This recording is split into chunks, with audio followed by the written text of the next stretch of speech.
Welcome to our next Toolhive video where we explain the section My Item. The My Items tab is a part of the Items section. Here you can see the data of tool items you have already created in your account. From the top, you can select different types of filters, which will help you to find your data quickly and effectively.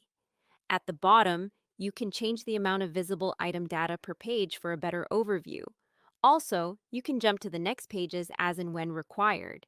Now to find exactly the tool you need, you can either search for it by typing its ID or simply choose different filter options.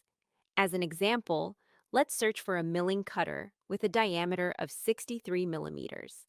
To do this, first select milling tools from the Tool Class Type dropdown. Next, set the diameter range between 63 to 64 millimeters in the Parameters section and click on Apply. For a quick view, you can go to any item and click on this arrow to access basic information quickly without jumping into the item data. If you want to explore the item data in more detail, click on the item ID to open the detailed item information.